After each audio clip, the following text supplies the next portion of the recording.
اس دن کو یاد کرو جب قیامت قائم ہوگی، اذا السماء انفطرت، جب آسمان پھٹ جائے گا، فرشتے نیچے اتر آئیں گے، وَإِذَا الْكَوَاكِبُ انتَثَرَتْ، جب ستارے جھڑ جائیں گے، وَإِذَا الْبِحَارُ فُجِّرَتْ، جب زمین بہہ نکلے گی، وَإِذَا الْقُبُورُ بُعْثِرَتْ، قبریں شک کر کے اکھاڑ دی جائیں گی، پہاڑ ریزہ ریزہ ہوتے نظر آئیں گے، زمین پھٹتی نظر آئے گی، ایک زلزلہ بپا ہو جائے گا۔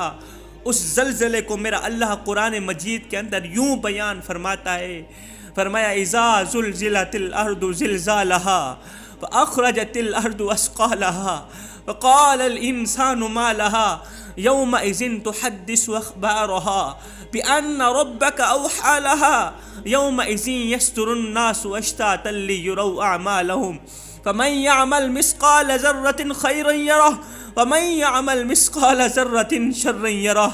اس دن کا زلزلہ بہت بڑا زلزلہ ہوگا، زمین اپنے زلزلے کے ساتھ اس طرح تھر تھرا جائے گی کہ زمین پر کوئی بھی عمارت باقی نہیں رہے گی، زمین زلزلے کے ساتھ اس طرح پھٹے گی، اس طرح خوفناک پھٹے گی، ہیبت ناک پھٹے گی، زمین پر کوئی بھی عمارت باقی نہیں رہے گی، زمین پر کوئی بھی گھر، کوئی بھی مکان، کوئی بھی قصبہ، کوئی بھی دیہات باقی نہیں رہے گا، کوئی بھی پہاڑ باقی نہیں رہے گا۔ زلزلے کی شدت ہر چیز کو توڑ پھوڑ ڈالے گی، فنا کر دے گی، ہر چیز ختم ہو جائے گی۔ آپ کو پتہ ہے قیامت کا زلزلہ کتنا ہولناک زلزلہ ہوگا، قیامت کا زلزلہ کتنا خوفناک زلزلہ ہوگا۔ میرا اللہ قرآن مجید کے اندر ارشاد فرماتا ہے، نقشہ کھینچ کے لوگوں کو دکھاتا ہے، فرماتا ہے یا ایھا الناس اتقوا ربکم ان زلزلۃ الساعۃ شیء عظیم یوم ترونها تذہل کل مرضعۃ عما ارضعت وتضع کل ذات حمل حملها وترى الناس سکارى وما هم بسکارى ولكن عذاب اللہ شدید۔ قیامت کا زلزلہ بہت بڑا زلزلہ ہوگا، بہت بڑا ثانیہ ہوگا۔ اس دن تم لوگ دیکھو گے دودھ پلانے والی مائیں اپنے دودھ پیتے بچے بھول جائیں گی، ہیبت کی وجہ سے، خوف کی وجہ سے حاملہ عورتوں کے حمل ضائع ہو جائے گے، حاملہ اونٹنیوں کے حمل ضائع ہو جائیں گے۔ اس دن تم لوگوں کو دیکھو گے کہ وہ نشے میں دھت ہوں گے، دوڑتے بھاگتے جا رہے ہوں گے، تم لوگ دیکھو گے کہو گے یہ پاگل ہو گئے ہیں، یہ نشے میں ہیں کہیں؟ نہیں، یہ نشے میں نہیں ہیں، یہ اللہ تعالیٰ کے غضب میں غرق ہیں، یہ اللہ تعالیٰ کے عذاب میں غرق ہیں، یہ زلزلے میں غرق ہیں۔ علمت نفس ما قدمت وأخرت۔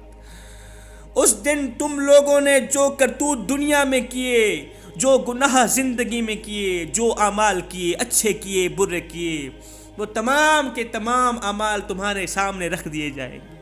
تم لوگ ان اعمالوں کو دیکھو گے، ان نیکیوں کو، ان گناہوں کو اپنی ان آنکھوں سے دیکھو گے۔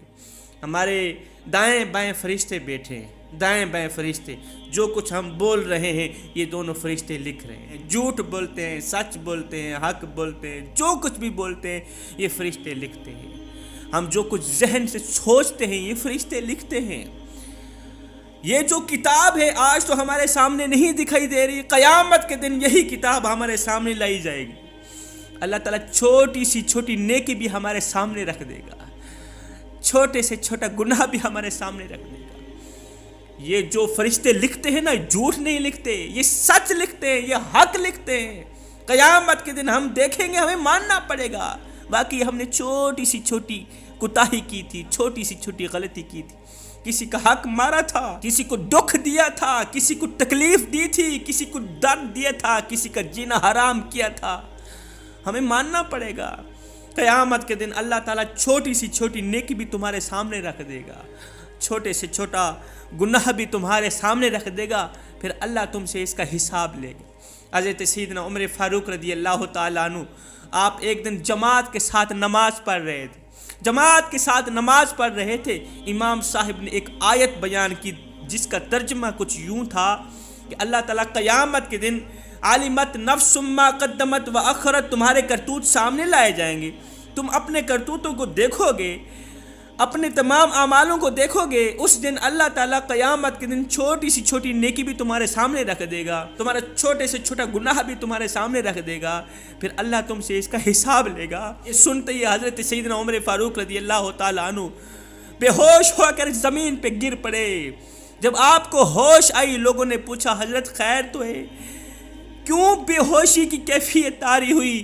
آپ نے دونوں ہاتھ اٹھے، عرض کیا میرے کریم رب، عمر تو روئی کے دانے کے برابر جتنا حساب دینے کی ہمت نہیں رکھتا، طاقت نہیں رکھتا، تو چھوٹے سے چھوٹے گناہ کا بھی حساب لے گا؟ پھر فرمایا یا ایھا الانسان ما غرک بربک الکریم، اے انسان تجھے اپنے رب کریم سے کس نے بہکا دیا، کس نے دھوکے میں ڈالا تجھے؟ شیطان نے دھوکے میں ڈالا، تجھے پتہ نہیں ان الشیطان للانسان عدو مبین، شیطان انسان کا کھلا دشمن ہے۔ شیطان کے فریب میں آ کر، شیطان کے دھوکے میں آ کر تو نے 70 ماؤں سے بھی زیادہ محبت کرنے والے رب کو بہکا دیا، اتنے بڑے کریم رب کو چھوڑ دیا جس نے تیرے اوپر اتنے بڑے احسانات کی، تجھے حضرت انسان بنایا، تجھے کامل انسان بنایا، تیرے اندر عقل رکھی، عقل سلیم عطا کی، تیرے اندر شعور رکھا، دیکھنے کے لیے اللہ تعالیٰ نے تجھے دونوں آنکھیں عطا کی، دیکھنے کی صلاحیت دی، سننے کی صلاحیت دی، سوچنے کی صلاحیت دی۔ اللہ تعالیٰ نے تیرے اندر عقل رکھی، شعور رکھا، اللہ تعالیٰ نے تجھے حضرت انسان بنایا، اتنا بڑا احسان کیا اللہ نے تیرے اوپر، تو شیطان کی باتوں پہ آ کر اس کریم رب کو بھول بیٹھا، اس کریم رب کو بہکا دیا۔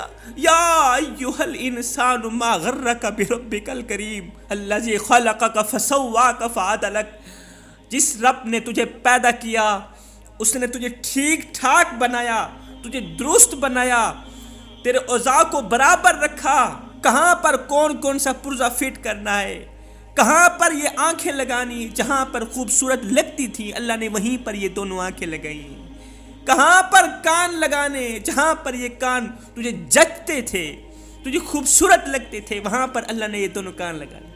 اگر اللہ تعالیٰ میری ایک آنکھ تھوڑی پہ لگا دیتا اور ایک آنکھ پیشانے پہ لگا دیتا، کیا میں خوبصورت لگتا؟ ہرگز نہیں لگتا۔ اگر اللہ تعالیٰ میرے ایک کان تھوڑی پہ لگا دیتا، ایک کان سارے پہ لگا دیتا، کیا میں خوبصورت لگتا؟ ہرگز نہیں لگتا۔ جو جو چیز جہاں جہاں خوبصورت لگتی تھی اللہ تعالیٰ نے مجھے خوبصورت بنایا۔ فی ای صورت ما شاء رکبک، جس صورت میں چاہا تجھے جوڑا۔ اللہ تعالیٰ نے تجھے عزت دی، مقام دیا۔ جب تو نے عزت حاصل کر لی، مقام حاصل کر لیا، دولت حاصل کر لی، شہرت حاصل کر لی، حضرت انسان بن گیا، تو نے اللہ تعالیٰ سے عقل بھی لے لی، اللہ تعالیٰ سے شعور بھی لے لیا۔ تو نے جب اللہ تعالیٰ سے سب کچھ لیا، جب تو نے سب کچھ حاصل کر لیا تھا، بجائے شکر کرنے کے رب کا ہو کے شیطان بن بیٹھا۔ آج تو طاقتور ہے، آج تو کڑیل نوجوان ہے، آج تیری طاقت اور قوت کے کیا کہنے، آج زمانے کو انگل پہ تو نچا لیتا ہے، ہاتھیوں کو تو بٹھا لیتا ہے۔ آج تو جب چلتا ہے زمین کانپتی ہے، میرے اوپر شیر جا رہا ہے۔ آج تو پہلوان ہے، آج تو گھوڑ سوار ہے، آج تو جب پہلوانی کرتا ہے زمانہ دیکھنے آتا ہے۔ آج تیری طاقت کے تنتنے ہیں، آج تو سب کچھ ہے۔ اے بندے ذرا ماضی کی طرف پلٹ کر کے دیکھنا، تجھے تو 4 پے کے سہارے چلنا بھی نہیں آتا تھا۔ مجھے اتنا بتا دے کہ تجھے 4 پے کے سہارے چلنا کس نے سکھایا ہے؟ توبہ کرنے کا وقت ہے ہمارے پاس، توبہ کر کے کیوں نہ اللہ سے صلح کر لے۔ معلوم نہیں پھر فرصت ملے نہ ملے، معلوم نہیں پھر یہ زندگی کے لمحے ملے نہ ملے۔ میں دعا کرتا ہوں مالک ہمیں اچھی نصیحتوں پر عمل کرنے کی توفیق عطا فرما، ہمیں نماز پنجگانہ با جماعت ادا کرنے کی توفیق عطا فرما۔ آمین ثم آمین۔